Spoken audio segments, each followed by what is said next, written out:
My daughter-in-law accidentally sent me my son's lunch for work. As a joke, I showed it to a coworker. He immediately went pale and told me, "Take your son to the hospital, right now." "Why?" I asked. "I can't explain it now. It's something terrible. Just do what I say, or your son won't survive." What I discovered at the hospital sent a chill down my spine. I'm glad you're here. If you're watching this video, give it a like, subscribe to the channel, and tell me in the comments where you're listening to my story of revenge from. I want to know how far it has traveled. On a Monday morning, my house in Chicago was as busy as ever. The sound of pots and pans clashing in the kitchen, the aroma of freshly brewed coffee mixed with the soft fragrance of a perfume sample I had left on the dining room table. I was rushing around, getting ready to go to the office to supervise the new line of perfumes, the pride of my entire life. Julian, my son, was already ready in an impeccable suit, preparing for an important meeting at the financial firm where he is the managing director. Seeing my boy combing his hair in front of the mirror filled me with pride. Julian was all I had, my only child, to whom I had dedicated my entire life to raise and love. In the kitchen, Natalie, my daughter-in-law, was busy preparing lunch. She had been up early, her long hair tied back in a ponytail, and while she stirred a pan, she chatted on the phone with her friends. Her voice was a cheerful chatter, full of laughter, but her hands moved with agility, arranging food in 2 Tupperware containers, a large one for Julian and a smaller one for me. Standing at the kitchen entrance, I watched her work with a warmth in my chest. "You're so thoughtful, my dear. You not only worry about your husband, but also about your mother-in-law," I said, unable to hide a smile. Natalie turned around. Her eyes sparkled, and she smiled slightly. "I just want everyone to eat well, Caroline. Eating out these days is just not safe anymore." Her words moved me. I had always seen Natalie as a daughter, my beautiful and dynamic daughter-in-law, who always knew how to take care of the family. As we prepared to leave, Natalie hurried to give me the small container, while she put the large one in Julian's car. I carefully placed the container in my purse, thinking about how incredibly attentive Natalie was. She was a family woman. She always made me feel at ease. Then I walked out the door, not realizing that this Tupperware would change everything in my life. At lunchtime, my office was as lively as usual. The younger employees gathered around the table, laughing and gossiping about their husbands and their kids. I opened my purse, took out the Tupperware, but immediately realized that something was wrong. This was not the small container Natalie had prepared for me, but the large one, Julian's. I laughed and shook my head. Natalie is more scatterbrained than this old mother-in-law of hers, I thought, believing it was just an adorable mix-up. As I opened the lid, I noticed that the rim of the Tupperware had some small white granules on it, as if it were sugar. How strange! A savory dish with sugar on the rim, I murmured, half curious and half amused. The employees who were nearby swirled around me and teased me. "Caroline, the rim of your Tupperware looks like a salt-rimmed margarita." The whole office burst into laughter. The atmosphere was as cheerful as a small party. I took the container and brought it to Arthur, my closest colleague. He had been a doctor before retiring, and now worked as an occupational safety consultant for my perfume company. Arthur was always the person I trusted most, with whom I shared the little anecdotes of my life. "Look at this," I said, laughing, showing him the container. Natalie, so young and already more absent-minded than I am, she cooks her husband a savory dish and puts sugar on the rim of the Tupperware. Maybe she sees how hard Julian works and wants him to gain some weight. I joked, expecting him to laugh out loud like the others. But Arthur didn't laugh. He took the container, tilted it under the fluorescent office light, and gently rubbed the rim with his finger. Suddenly, his face turned pale and he narrowed his eyes as if he had just seen something horrible. "Who prepared this food for you?" he asked in a deep, serious voice. I frowned, a little confused. "My daughter-in-law, as always, she prepares lunch for me and my son to take to work. Today, she accidentally gave me Julian's container." "Why?" I replied, trying to stay calm, though a bad feeling was beginning to creep over me. Arthur didn't answer immediately. He looked at me with eyes full of concern and, suddenly, said aloud, with an urgency that startled me, "Take your son to the hospital. Right now." That sentence was like a stab straight to the heart. I froze, feeling the blood turn to ice in my veins. The laughter and chatter in the office died down instantly. Everything fell into a deathly silence. The young employees looked at each other, bewildered, not understanding what was happening. I tried to keep my composure and asked again, "Why? Explain it to me, Arthur. What's going on?" But he just shook his head. His voice was trembling. "I can't explain it to you now. It's something terrible. Do as I say, or your son will not survive." I felt my heart break into pieces. Julian, the son I had protected my whole life, the boy I loved more than myself, was in danger? I didn't understand it. I didn't want to believe it. But the gravity in Arthur's voice prevented me from doubting. I turned to him, struggling to keep my voice from breaking. "Are you serious? This isn't a joke, is it?" Arthur took my hand. His eyes were red. "I swear to you, I would never joke about something like this. Those white granules are not sugar. You have to act now." His words were like an alarm bell that woke all my senses. I didn't know exactly what was happening, but my mother's instinct told me that something was very, very wrong. The Tupperware was still there, on the table, like a silent warning. I looked at it, then at Arthur, and for a moment I felt the whole world collapsing at my feet. Arthur practically pushed me out of the office. His voice was pressing and full of anguish. "Go now, you can't waste a single second." He already had his phone in hand, calling a contact in the toxicology department at St. Joseph's Hospital. His voice trembled, but it was clear. "I need you to analyze a sample immediately. It's a matter of life or death." I just stood there, clutching the container, my mind in chaos. Just a few minutes ago, I was joking about the white granules on the rim, and now that container felt like a bomb that could destroy my entire world. I carefully placed it in a plastic bag, feeling as if I were handling evidence from a crime scene. "I'm leaving right now," I told Arthur. My voice hardened to hide the fear growing inside me. He nodded, with a serious look. "I'll see you at the hospital. Don't let anyone touch that container." I called my personal driver, Robert, who has worked for my family for over 20 years. When I told him to drive straight to St. Joseph's, he glanced at me in the rearview mirror with curiosity but didn't ask any questions. "Quickly, Robert," I said, my voice hoarse. During the ride, I sat in the back seat, clinging to the plastic bag, my gaze fixed on the window. The streets of Chicago were as bustling as ever. The green city buses speeding by, the street vendors shouting their wares on the sidewalk, and the bright sun reflecting off the glass buildings. But it all seemed distant, as if I were in another world, one where only I and the terror of what was about to happen existed. Upon arriving at the hospital, I went to the reception, still clutching the plastic bag. The young nurse, with thick-rimmed glasses, looked up in surprise when I told her, "I need a container of food analyzed. There's something strange in it." She blinked, as if she couldn't believe what she was hearing, but then the phone on her desk rang. I vaguely heard Arthur's voice on the other end of the line, and the nurse nodded, quickly jotting something down. "All right, ma'am. Please wait a moment."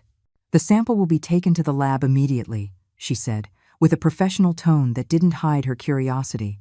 I just nodded, too drained to explain further. An employee in a white coat took the sample, and I was guided to a waiting area in the hallway. The hallway of St. Joseph's Hospital was crowded with people, hurried footsteps, the monotonous sound of speakers calling for patients, and the smell of disinfectant that hung in the air. I sat down, clasping my hands, trying to stay calm. But every minute that passed felt like an hour. I looked at the clock on the wall. The minute hand moved with excruciating slowness, as if mocking my patience. In my mind, images of Julian appeared, as a child, running through Lincoln Park holding my hand. Older, on the podium receiving his university degree, with a radiant smile, and even the more recent times when he complained of being tired, rubbing his stomach with a weak voice. "It must be stress from work, Mom." I had thought it was just stress, like any other young man, but now Arthur's words echoed in my head, "Or your son will not survive." I felt my heart tighten. How could this be? Who would want to harm Julian, my good, hard-working son?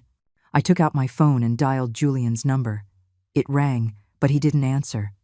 I knew he was in an important meeting, but the silence on the other end of the line made my heart sink.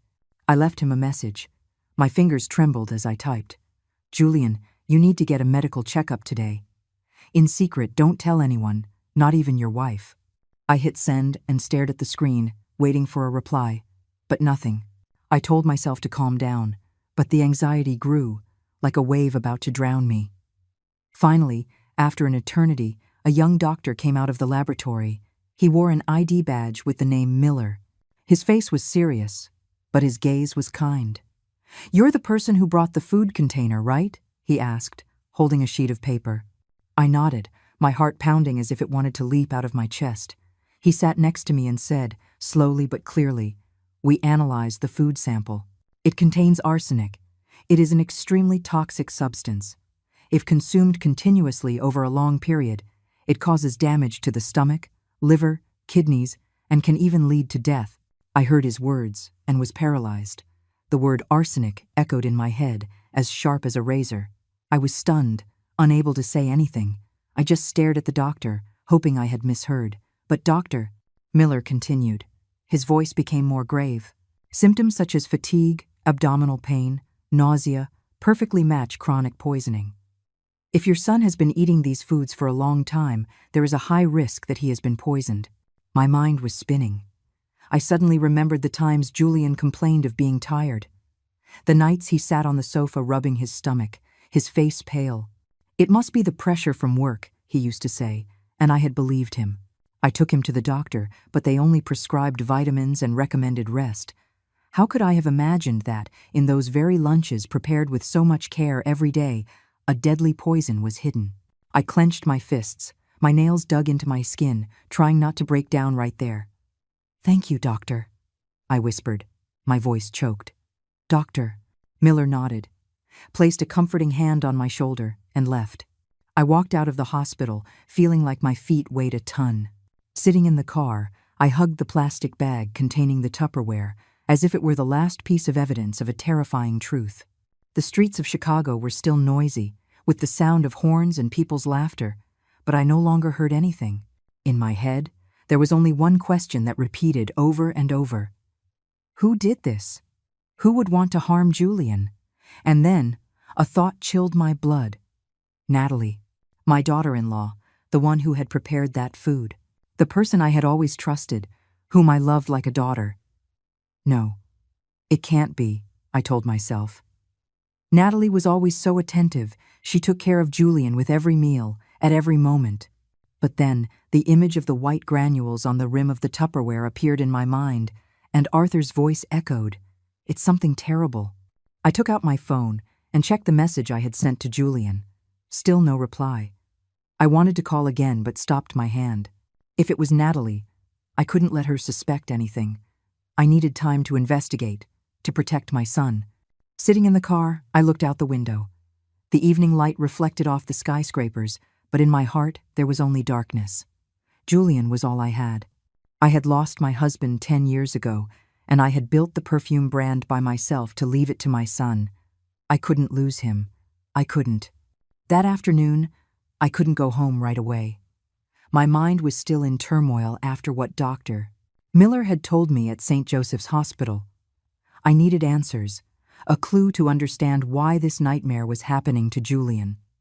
I decided to drive directly to the office of Mr. Wallace, my personal attorney, who had helped me with all the legal matters of my perfume brand for over 20 years. If there was anyone who thoroughly understood my estate and what I had arranged, it was him. When I entered his office, Mr. Wallace was sitting behind his desk, with his gold-rimmed glasses, carefully reading a file.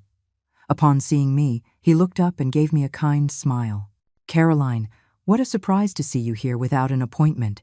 Is something important?" I sat in the leather chair in front of him, getting straight to the point. "Mr. Wallace, I need you to review my will and all the documents of my estate, right now."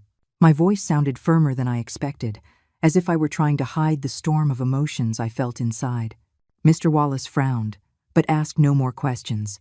He stood up, opened a filing cabinet, and took out a thick folder. "This is the last draft you signed last year," he said, placing the papers in front of me. I turned the pages one by one. The dry words about properties, real estate, and company shares paraded before my eyes. But when I reached the section on the distribution of the inheritance, I felt my blood run cold. In the will, I had clearly stipulated that my assets would be divided equally between Julian and Natalie, my son and my daughter-in-law, whom I had always considered a daughter. But there was a clause that made me shudder. If one of the two passed away before me, the survivor would automatically inherit the entire estate. That is, if Julian died, Natalie would become the sole heir. I looked up at Wallace. My voice trembled. And if I'm still alive? Could she get anything? Mr. Wallace adjusted his glasses. His voice was grave and clear. If you are still alive, you remain the owner of the perfume brand and have every right to change the will at any time.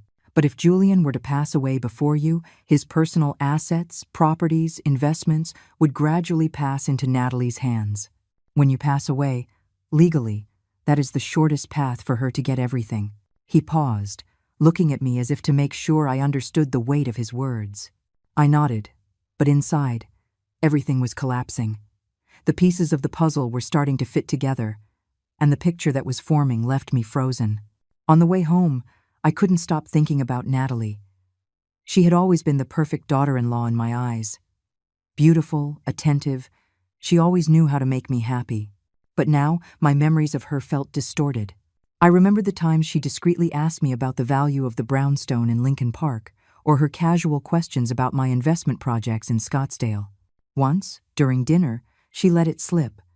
If one day you're no longer in charge, I'll continue to develop the brand, right, Caroline? I promise I'll do a great job. At that moment, I just smiled, thinking it was the concern of a dedicated daughter-in-law. But now, that sentence echoed in my head, sharp as a warning. Had Natalie planned it all along? Did she see Julian and me not as her family, but as obstacles on her path to an immense fortune? When I got home, it was almost dark. The yellow light from the porch illuminated Natalie's figure, sitting in a wicker armchair, checking her cell phone. She looked up and smiled at me, as radiant as ever. "You're home, Caroline? I just booked an appointment at the spa for the weekend. Do you want to come with me? They have an amazing, relaxing massage package." Her voice was soft and carefree, but it no longer gave me the same warmth. I looked into her eyes, trying to find a sign, a hint of doubt, a flicker of guilt, but I saw nothing but that perfect smile. "I already have a commitment, my dear. You go with your friends," I replied curtly, quickly entering the house. I didn't want her to see how my hands were trembling, nor the fury and pain I was trying to suppress in my gaze. In the living room, I collapsed onto the sofa and put my hands to my head. My heart was divided. One part of me refused to believe that Natalie, the girl I had welcomed into my family with open arms, could do something so monstrous. But the other part, a mother's reason, screamed at me that I had to protect Julian, even if it meant facing the cruelest truth. I remembered the early days, when Julian brought Natalie home to introduce her. She was shy, held Julian's hand, and told me, "I promise I will take very good care of him, ma'am." I believed her. I thought I was lucky to have a daughter-in-law like her. But now, each of those memories was like a knife stabbing into my heart. The next morning, I woke up with a heaviness in my chest, as if a rock were crushing me. Sleep had done me no good. I only had nightmares about Julian, about the Tupperware, and about Natalie's smile, a smile I no longer knew was real or a mask. I put on a dark blue blouse, the color Julian once said made me look very imposing, and drove to his office in downtown Chicago. I didn't warn him. I just sent him a short message. "I need to see you. Right now." During the drive, I tried to stay calm, but my hands gripped the steering wheel, soaked in sweat. I knew this conversation would change everything, but I couldn't postpone it any longer. Julian had to know the truth. When I arrived, Julian had just come out of a meeting. His jacket was a little wrinkled, but his smile was still radiant when he saw me. "Mom, what are you doing here without telling me? Are you coming to see if I'm working hard?" He joked, in his usual light tone. Seeing my son there, so healthy and carefree, broke my soul. How was I going to tell him that the woman he loved, the person he trusted most, might be plotting to kill him? But I had no choice. "Julian, come to your office with me. It's something important," I said, with an unintended seriousness. He frowned, his smile vanished, but he nodded and led me to his private office. The office was spacious, with a large window overlooking the bustling city. Julian sat down and gestured for me to take a seat in front of him. "What's wrong, Mom? Why so serious? Is there a problem with the perfume company?" he asked, still thinking it was a normal conversation. I didn't answer immediately. I opened my purse and took out the folder with the lab results from St. Joseph's Hospital and the copy of the will that Mr. Wallace had given me the day before. I put them on the desk, pushed them towards him, and looked him directly in the eyes. "Read it, Julian," I said, my voice hoarse with contained emotions. Julian took the documents and began to turn the pages. His expression changed rapidly, from indifference to confusion and then to a deathly pallor. When he read the lab results, I saw his hands tremble, making the paper crinkle. "Arsenic? In my food?" He looked up, his eyes wide, as if he couldn't believe what he was reading. I took a deep breath, trying to keep my voice steady, and told him everything. How I had mixed up his Tupperware, the white granules on the lid, Arthur's warning, and the lab results confirming the presence of a deadly poison. I told him slowly, detail by detail. As if by speaking quickly I couldn't bear the weight of the truth. Julian was paralyzed, still clutching the papers. He shook his head again and again, as if wanting to reject it all. "It can't be, Mom," he said with a choked voice. "Natalie loves me. She loves our family. She cooks for me every day, takes care of me in every detail. How could she?" His voice trailed off, and I saw his eyes turn red. Seeing my son like this tore me apart inside. I wanted to hug him, tell him it was all a misunderstanding, but the evidence was in front of us. I couldn't lie to him, or to myself. I let Julian process the shock, and then I said, in a slow but firm voice, "I know it's hard to believe, son. I don't want to believe it either. But the proof is here. And do you remember how your health has been these last few months? The times you complained of being tired, of stomach pain, of nausea. I thought it was because of work, but now I know it wasn't." I paused and looked into his eyes. "Julian, I can't lose you. I need you to face this truth, however painful it may be." Julian lowered his head, covering his face with his hands and closing his eyes tightly. I knew he was trying to connect the dots. The nights he came home exhausted, the times Natalie brought him orange juice, or the meals she prepared for him with a tender smile. Suddenly, he slammed the table hard, startling me. "If this is true," he said, his voice trembling with rage, "then she didn't just betray me. She wants to steal your legacy and destroy our family." I saw in his eyes a pain mixed with determination, as if he had just realized that the life he believed in had been shattered by the person he loved. I took his hand and squeezed it tightly. "You and I have to cooperate with the police," I said, with a determined voice. "We can't face her alone. If we stay quiet, you'll be in more danger." Julian looked at me. His eyes wavered between pain and doubt. I knew he still loved Natalie, that he still wanted to believe there was some explanation. But then he took a deep breath and nodded, his eyes red. "Mom, I'll do what you say. We're going to unmask her. I can't let you suffer another loss." That same afternoon, Julian and I went to the police precinct to see Detective Bryant, whom I had met at a business seminar a couple of years ago.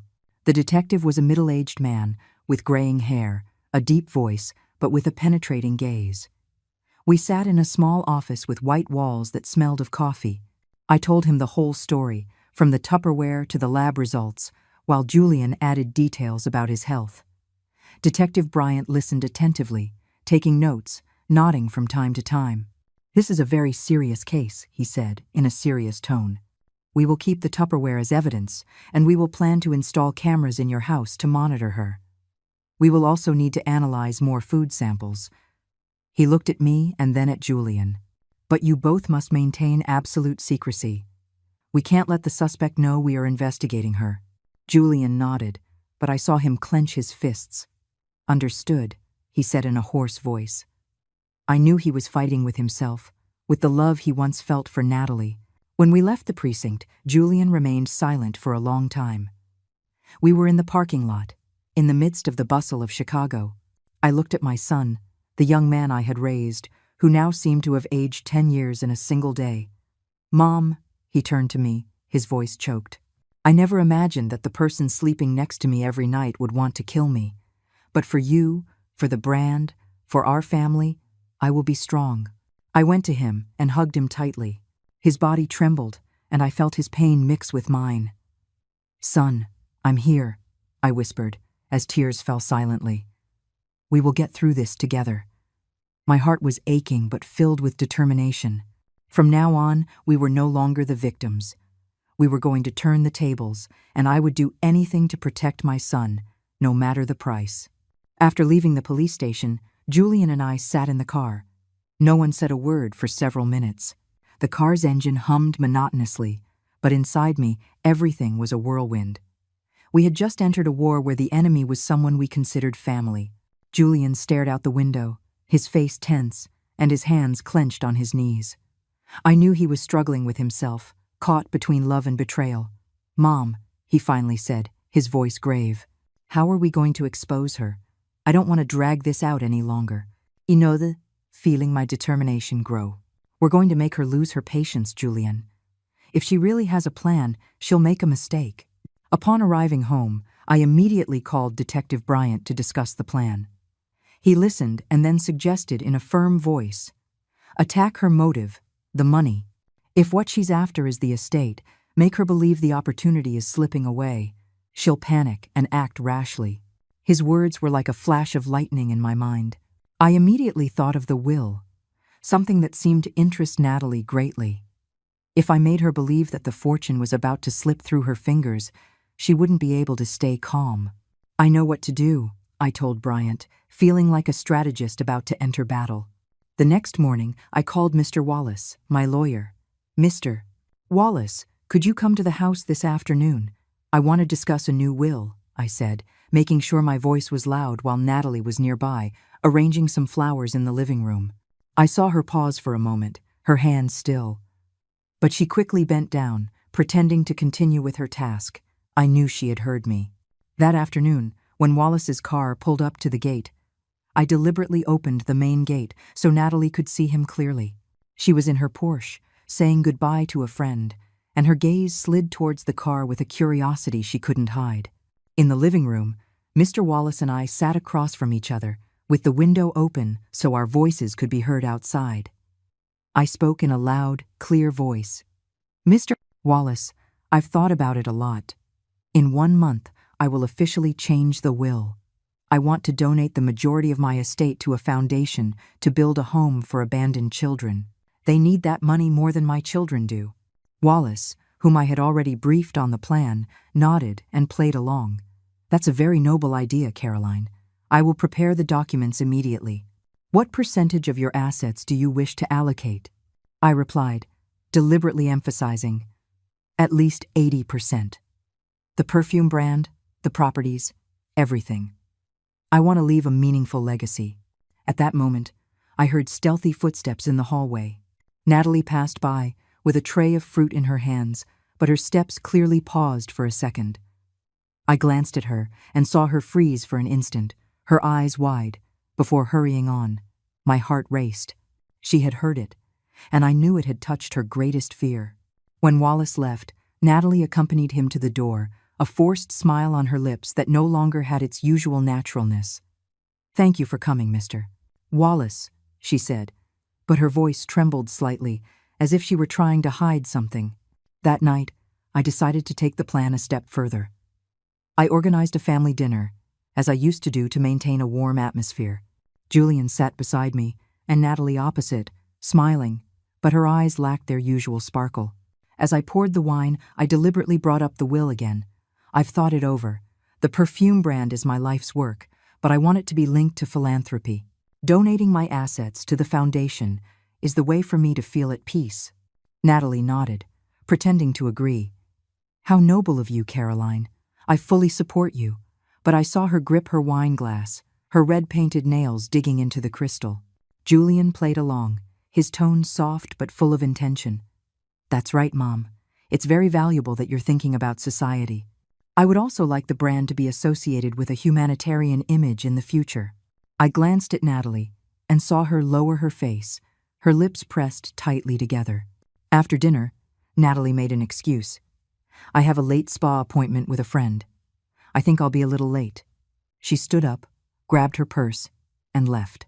I pretended to be busy clearing the table, but as I passed by the garden, I heard her talking on the phone in a low but hurried voice. We can't wait another month. We have to act now.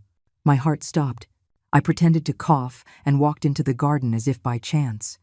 Natalie was startled and turned around with panicked eyes. Yes, my massage appointment is changed to tomorrow morning. I'm a little tired today, she said, quickly changing her tone before hanging up. I smiled and nodded. Are you tired, my dear? Then get some rest. Don't push yourself too hard. But inside, I knew she was panicking. That night, on my way up to my room, I passed by Natalie's room. The light was on, and her silhouette was projected on the curtain, pacing back and forth, the phone glued to her ear. I stood in the hallway, listening. Her voice was a tense whisper. I have to do something before that old woman signs the new will. I went back to my room. I closed the door, my heart pounding a mile a minute. I knew it was the sign that her anxiety had reached its limit. The days following that family dinner, the atmosphere in the house grew tense, though on the surface Julian and I tried to keep everything normal. But inside, I felt like I was walking on a tightrope where every step had to be careful because the slightest mistake could ruin everything. One morning, while making coffee, Julian came into the kitchen looking tired. He sat down, rubbed his forehead, and said in a low voice, "Mom, the food Natalie has been cooking these past few days tastes really weird. Yesterday's soup was a bit bitter, and the orange juice had a cloudy white sediment." She didn't stop, he said, his eyes full of worry. His words were like a stab to the heart. I took his hand, trying to keep my voice steady. "Don't eat anything she prepares for you. I'll take care of it." Days earlier, Detective Bryant had secretly installed a camera in the kitchen, hidden in the corner of the pantry. He summoned me to a small office near the precinct, where there was a large screen to monitor everything. I sat there with him and another officer, my eyes glued to the monitor. The image was sharp. Natalie stood in the kitchen, wearing an apron, her hair pulled back. She opened a small glass vial, tilted it slightly, and sprinkled a white powder into the pot of boiling soup. Her movements were slow and careful, as if she had done it hundreds of times. Her face was a mask of coldness, without a hint of doubt, without a trace of emotion. I gripped the edge of the table. My nails dug into the wood until it hurt. I wanted to run in, to scream at her, but Detective Bryant placed a hand on my shoulder and said in a low voice, "Easy, Caroline. We need more evidence. She's not going to get away." I nodded, but I felt a fire inside me. Watching Natalie stir the soup, a faint smile on her lips, made me feel like my world was falling apart. The daughter-in-law I had loved, whom I had trusted, was now a stranger, a danger lurking in my own home. I turned to Bryant with a trembling voice. "Are you sure the camera is recording everything? I don't want her to have any chance to deny it." He nodded, with an icy gaze. "Everything is being recorded, every detail clearly." That night, Julian ate the dinner Natalie prepared, but I had told him to only pretend to taste a little. As soon as he put down his spoon, he clutched his head, complaining of dizziness, and collapsed onto the sofa. Natalie rushed to him, held him, and said with false concern, "You've been working too much. It must be stress. Let me get you a glass of water." I watched from a corner of the room. Her smile was tender, but her gaze was cold, as if she were assessing whether her plan was working. I turned away, pretending to be busy with the dishes, but my heart ached like never before. Julian was acting very well, but I knew he was suffering too. Not from the poison, but from the betrayal of the woman he had loved. The food sample from that dinner was secretly collected by the police for analysis. The next morning, Detective Bryant called me to his office. He handed me the sheet with the results. His voice was grave. "The concentration of arsenic in the soup and orange juice is double that of the previous container." She panicked, probably for fear of losing the inheritance after hearing you talk about the foundation. "She's accelerating the plan." I took the paper. I read every line, feeling my blood run cold. "Double," I murmured, in disbelief. Natalie didn't just want to harm Julian. She wanted to do it quickly, before I could change the will. Bryant looked at me and said in a low voice, "You and your son must be more careful. She's losing control." From that day on, I started paying attention to every little detail. Every time Natalie served juice, she always served Julian first, carefully placing the glass in front of him before serving me or anyone else. Once I pretended to be thirsty and asked her to bring me a glass of orange juice. She moved nervously in the kitchen. Her hands trembled slightly as she handed me the glass. "Here you go, Caroline," she said, but she avoided my gaze, as if she were afraid I would discover something. I took the glass and smiled. "Thank you, my dear, but I'm actually craving a glass of water now." She froze for a moment and then nodded with a forced smile. Another night, Natalie brought a bowl of soup and placed it in front of Julian with a concerned air. "Eat, my love. I prepared this especially for you." I looked at Julian and gave him a look. He smiled weakly, but I spoke first. "I'm old now. I can only eat broth. Let your husband have this soup." Natalie stopped, the smile frozen on her lips. "Yes, of course," she replied, her voice a little broken, and she turned away quickly. I knew she was confused, and that gave me a strange relief mixed with pain. Every time I refused her food, I felt like I was weaving another thread in the trap we had set. Julian continued his performance, becoming more convincing each time. At work, he would deliberately rub his stomach, looking weak, which worried his colleagues. At home, he would lie on the sofa, sighing and complaining of fatigue. Natalie would look at him, a flash of satisfaction in her eyes, as if she believed the poison was taking effect. Seeing that broke my heart. Julian wasn't just my son. He was my pride, the one who would continue my dream. Seeing him pretend to be in pain to deceive the one trying to kill him filled me with both pride and a deep sadness. That same night, late, as I was passing through the hallway, I heard Natalie whispering on the phone. I stopped, pressed myself against the wall, trying to listen. "Just a few more days, after that, I'll be the only one on everything," she said, in a low but determined voice. I silently took out my phone, activated the voice recorder, and held it steady. When Natalie's voice came through clearly, I knew I had another crucial piece of evidence. I went back to my room and sent the recording to Detective Bryant with a message. "We're almost at the end." The next morning, Detective Bryant summoned Julian and me to the precinct. When we entered, he was sitting behind his desk, his gaze penetrating, but his voice calm. "We have enough evidence to arrest her, but to ensure she can't deny it, we need a final blow. A faked death for Julian will make her lower her guard and confess her plan." I looked at Julian, saw him clench his hands, his face tense. I knew he still loved Natalie, but he nodded, his voice hoarse. "I'll do it. If we keep waiting, she'll continue, and you'll be in danger too, Mom." His words were like a knife in my heart. I was proud of my son's strength, but it pained me to see him suffer the agony of betrayal. I took his hand and said in a low voice, "I'm here, Julian. We'll get through this." Detective Bryant nodded and motioned for an officer to take us to a conference room to finalize the details. The plan was meticulously laid out. The police coordinated with St. Joseph's Hospital to prepare a special room filled with hidden cameras in every corner. Dr.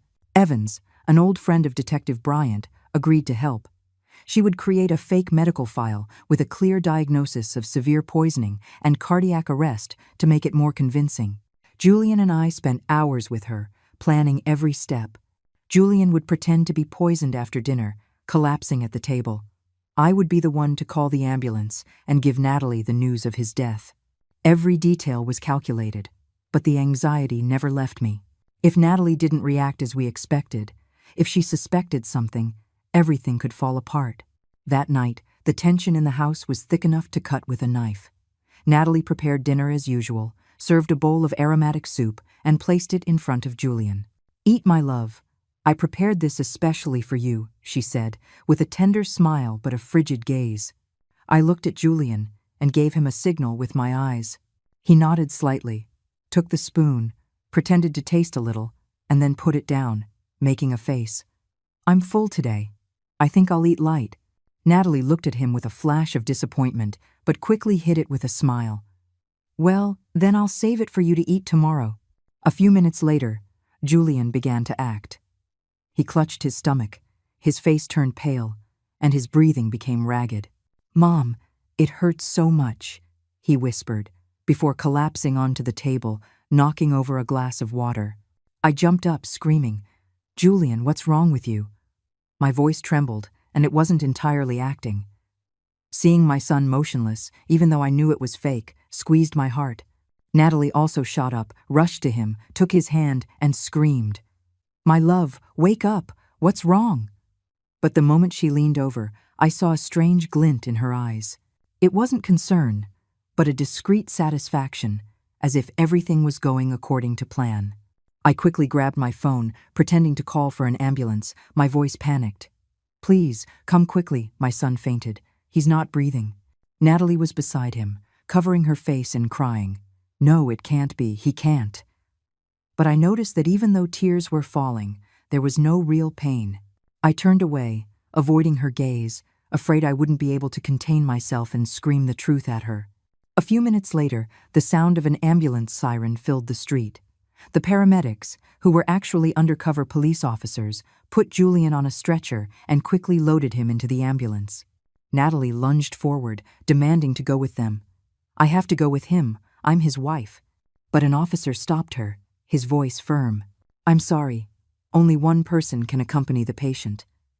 I stepped forward, took Natalie's hand, and pretended to comfort her. "You stay, my dear. I'll go with Julian. I'll let you know what happens." She nodded, her eyes red, but I felt her hand tremble, as if she were holding something back. I got into the ambulance, the door slammed shut, and the vehicle took off. Sitting next to Julian, I took his hand and whispered, "You did great. Now it's my turn." He opened his eyes and smiled weakly. "I trust you, Mom." I felt a warmth in my heart, but also a great heaviness. I knew this charade would be the turning point, but also another wound in both our souls. At St. Joseph's Hospital, everything was perfectly set up. Julian lay motionless on a bed, connected to wires and machines. A monitor simulated cardiac arrest, creating a terribly realistic scene. Dr. Evans was by his side, reviewing the fake file, and occasionally gave me a reassuring look. I sat by the bed, looking at my motionless son, and even though I knew it was all a lie, I couldn't stop my eyes from filling with tears. I thought about the years when Julian was little, when he ran through the garden holding my hand. Now he was here, as part of a plan to unmask the woman he once loved. I wiped my tears, telling myself I had to be strong. I took my phone and texted Natalie. My hands trembled as I typed, "Come to the hospital immediately." Julian didn't make it. I pressed send, feeling as if I had just thrown a stone into an abyss. Then I sat and waited, my heart in my throat. Every footstep in the hallway made me nervous. Detective Bryant was in a corner of the room, watching everything through the hidden camera monitor. He whispered, "You're doing very well. Now we just have to wait for her reaction."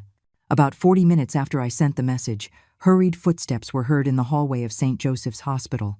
Natalie appeared, her hair disheveled, one heel crooked, and her eyes so red it looked like she had forced herself to cry the entire way. She lunged at me, hugged me tightly, and screamed, "It can't be, Caroline. Julian. He was so young." Her voice broke, but I could feel the falseness in every sound. I stood rigidly, trying to play the part of a devastated mother. "Natalie, calm down, my dear," I whispered.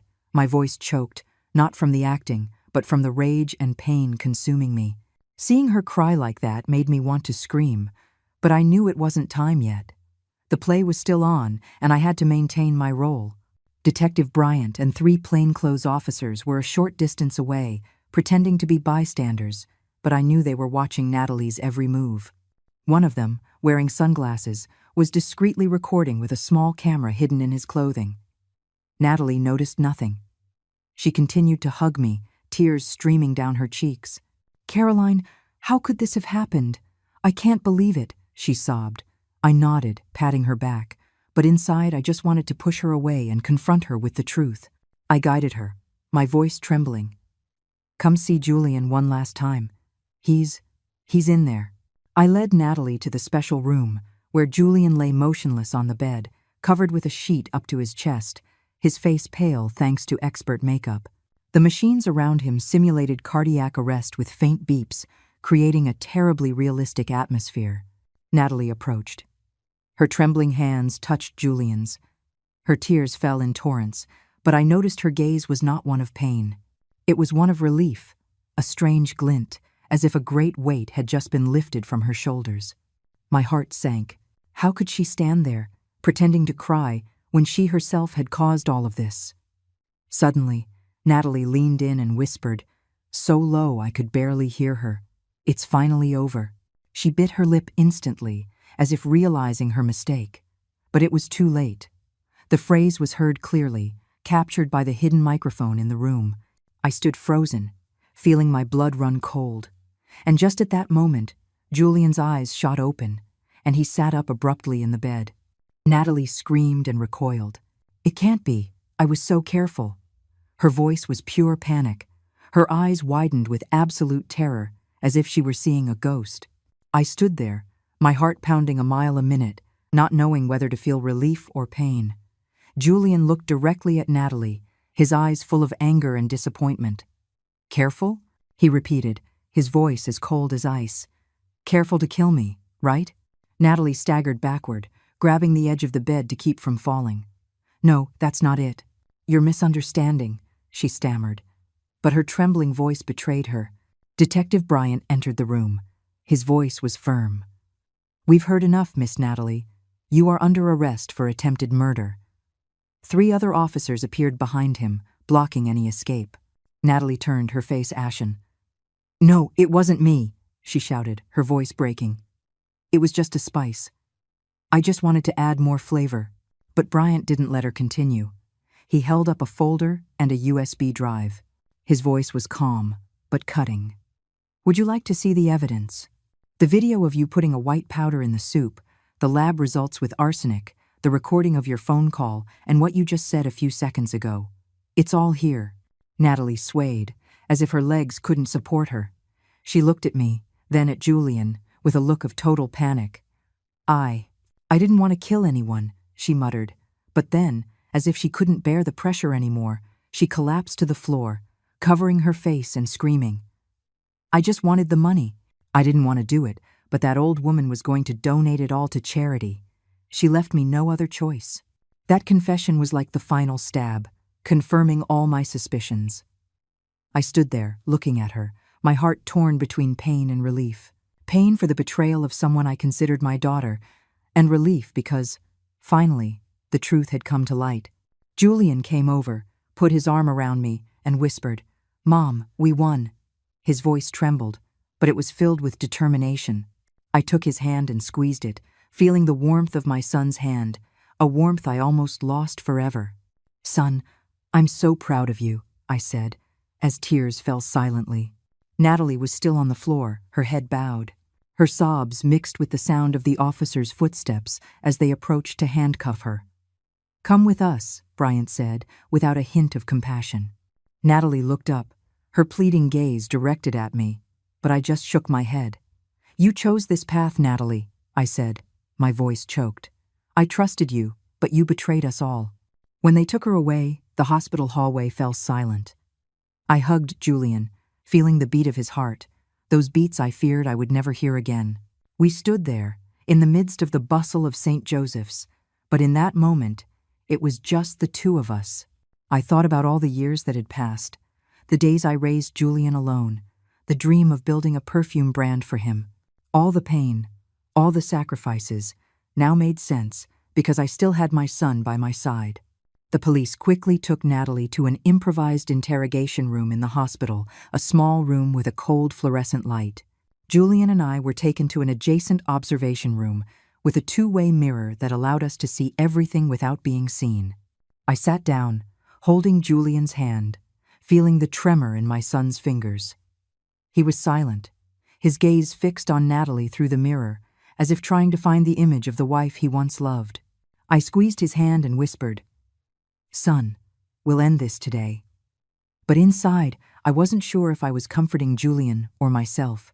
Natalie sat across from Detective Bryant, her hair disheveled and her hands cuffed on the metal table.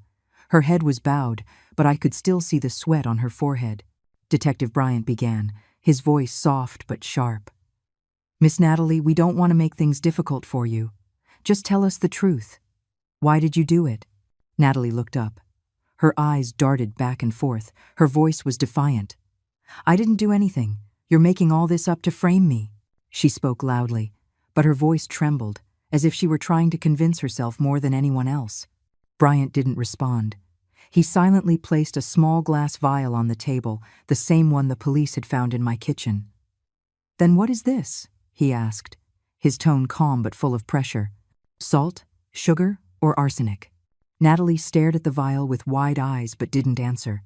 She bit her lip, clenching her hands so tightly that her knuckles turned white. I saw Julian beside me clench his fists. His breathing quickened. "Calm down, son," I whispered, holding his shoulder. But I too was holding back the rage boiling inside me. The interrogation room door opened, and a hospital doctor entered with some papers. "These are the results of the soup and juice samples we took from your house," he said, looking directly at Natalie. "The concentration of arsenic is enough to kill a healthy adult in a short time." Natalie shook her head, laughing nervously. Her voice broke.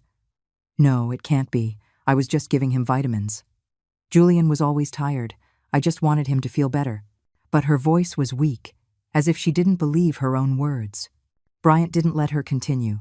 He turned on the screen on the table, and the video from the hidden kitchen camera appeared. The image was sharp. Natalie, standing in front of the pot, opening the small vial, sprinkling the white powder, and then quickly stirring, disguising it by adding a little salt and pepper.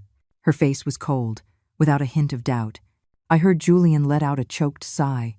He lowered his head, covering his face, as if he couldn't bear to see the woman he loved in that recording. I took his hand and squeezed it, saying nothing. My soul ached, but I knew it was time to be stronger than ever. "Do you have anything else to say?" Bryant asked. His voice remained calm but sharp as a razor. Natalie shook her head. Her eyes moved restlessly. Sweat ran down her cheeks. I don't know anything about arsenic," she stammered. Bryant signaled to the officer beside him, and an audio recording was played. Natalie's voice echoed in the room. "Just a few more days. After that, I'll be the only one on everything." It was the conversation I had recorded the night before, when she was whispering on the phone.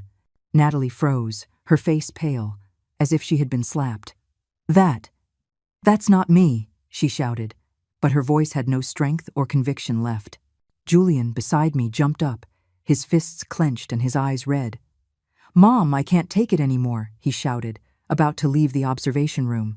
I quickly stopped him, hugging him tightly. "Son, let the police do their job. She can't deny it anymore." But seeing the pain in Julian's eyes, I knew it wasn't just rage, but a heart shattered by betrayal. The wife he had loved, whom he had trusted, was sitting there, cornered by her own actions. Bryant continued. He placed a copy of my will and my estate documents on the table, pointing to the crucial part. "If Julian died first, you would be the sole heir to all of your mother-in-law's assets. You knew that, didn't you?" Natalie looked at the papers, panic in her eyes. She opened her mouth, but couldn't say anything. Bryant went on. "You planned this for a long time, didn't you? You started with small doses of arsenic, and then increased them when you heard she planned to donate her fortune to charity." Natalie broke down crying, but they were not tears of remorse. She screamed, her voice filled with rage. "It's all that old woman's fault. If she hadn't announced the donation, I wouldn't have had to rush things like this." That sentence was like the final stab, straight to my heart. I was paralyzed, feeling the world collapse. Natalie not only wanted to kill Julian, but she blamed me, as if I had pushed her to commit this crime. Julian hugged me, his voice trembling. "Mom, don't listen to her. She doesn't deserve to make you suffer." Detective Bryant nodded to the officer beside him and signed a preventative detention order right there. "Miss Natalie will be transferred to the Central Precinct to continue the investigation," he said without a hint of compassion. Natalie collapsed, covering her face and sobbing, but no one in the room was moved. They took her away. The sound of their heavy footsteps echoed in the hospital hallway. Julian and I remained seated, silently watching through the two-way mirror, where only the empty table and the folder of documents remained. The next morning, Julian and I walked into the Chicago Police headquarters, where Natalie had been taken for her official statement. The atmosphere in the building was heavy. It smelled of old paper and cold coffee. I took Julian's hand, feeling the tension in his fingers. We were led to a small room, where an officer told us to sit as witnesses. I looked at my son. His face still showed the pain of the previous day, but his gaze was firmer. "Mom, it all ends today, right?" he asked in a low voice. I nodded, squeezing his hand. "Yes, son. We'll put an end to this nightmare." They brought Natalie into the interrogation room, separated from us by a pane of glass. She sat with her head down, hands cuffed, her messy hair covering most of her face. There was nothing left of the glamour and charm of the daughter-in-law I had once been so proud of. The silk blouse she wore was wrinkled, her eyes swollen and red, not from crying but from exhaustion. I looked at her with a mixture of anger and pain. That woman had been part of my family, had sat at my table, had laughed with me and Julian. Now she was there, like a stranger, like someone who almost took everything I loved from me. Natalie's public defender, a middle-aged man in a gray suit, entered the room. He placed his briefcase on the table and said in a low voice, "Miss Natalie, I advise you to cooperate. The evidence against you is overwhelming." Natalie looked up with panic in her eyes, but then, as if all her strength had run out, she whispered, "I'm going to tell you everything. I don't want to hide anything anymore." That sentence left me frozen. Julian, beside me, took a deep breath, clenching his fists. I put a hand on his shoulder to calm him, but I too was trembling at what I was about to hear. Natalie began to confess. Her voice was weak but clear. "I researched arsenic on the internet, on hidden forums. I knew it wasn't easy to detect if you used small doses." She paused, swallowed, and continued. "I bought it from a contact on the black market, a seller of illegal chemicals on the outskirts of the city. I started putting it in Julian's food. Just a little every day." Hearing her sent a chill down my spine. I gripped the edge of the table until my knuckles hurt. The image of Natalie in the kitchen, sprinkling the white powder into the soup, appeared vividly in my mind. "I didn't want him to die right away," she said with a trembling voice. "I just wanted him to get weaker, for everyone to think it was an illness, and when he was gone, I would inherit the fortune." After that, I planned to find a way for Caroline. She hesitated, looking towards the glass as if she knew I was there. For Caroline to also pass away naturally. Julian jumped up and slammed the table. "You wanted to kill Mom too," he shouted, his eyes red. I pulled him down to sit and hugged him tightly, whispering, "Son, calm down. She can't hurt us anymore." But inside, I felt shattered. Natalie not only wanted to steal my son, but she had also targeted me, all for limitless ambition. Detective Bryant, in the interrogation room, was taking careful notes. He asked in a calm voice, "So, what was your motive? Just the money?" Natalie nodded. Tears streamed down her face, but I saw no remorse. "I had nothing," she said. "I grew up in poverty. When I married Julian, I thought I would have a different life. But then she said she would donate her entire fortune to charity. I couldn't let that happen." I covered my face. Tears fell silently. I once thought Natalie was the ideal daughter-in-law. I believed she truly loved Julian. But now, the truth was revealed like an open wound. The police recorded the entire statement. They drew up the report, and Natalie's lawyer remained silent, unable to defend her when his own client had incriminated herself. Bryant signed the arrest warrant. His voice was firm.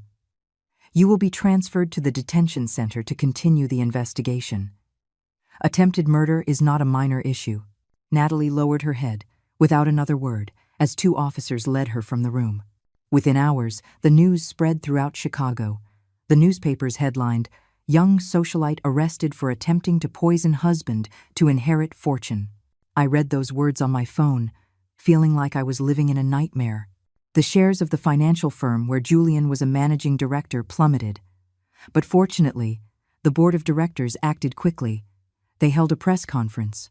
They were transparent with the information, and public opinion calmed down. Meanwhile, my perfume brand was praised by the press for an unexpected decision. I turned the fake foundation plan into a reality, creating a foundation to protect women who are victims of domestic violence. I wanted to transform this pain into something meaningful, so that no one would have to go through what Julian and I experienced. Julian, after several tests, gradually regained his health. The traces of arsenic in his body decreased, and the doctor said he would soon be back to normal. One afternoon, the two of us were sitting on the balcony of the house, watching the sunset paint the Chicago sky an intense red. Julian took my hand, his voice warm. "Mom, thanks to you, I'm still alive. From now on, we won't let anyone mess with our family." I looked at him. I smiled, but the tears started to flow again. "Son, I just want you to be safe. I couldn't lose you." He hugged me, and in that moment, I felt the strength of a mother's love, the one thing that can never be destroyed. Looking at the sunset, I thought silently. Natalie's greed had buried her, but my love for Julian, and his for me, had overcome it all. This house, the perfume brand, and all our dreams would continue to exist. Not for the money, but because we had each other. I squeezed Julian's hand, feeling a great relief in my heart, but also the scars that only time could heal. The story we've told is fictional, but it is based on some real events. The names and places have been changed to protect the identities of those involved. We don't tell this to judge, but in the hope that someone will listen and stop to think. How many mothers are suffering in silence inside their own homes? I'm truly curious. If it were you, in my place, what would you do? Would you choose to stay silent to keep the peace, or would you dare to face it all to reclaim your voice? I want to know what you think, because every story is a candle that can light someone else's path. God always blesses, and I firmly believe that courage leads us to better days. Meanwhile, on the end screen, I'm leaving you two of the channel's most beloved stories. I assure you, they will surprise you. Thank you for staying until the end.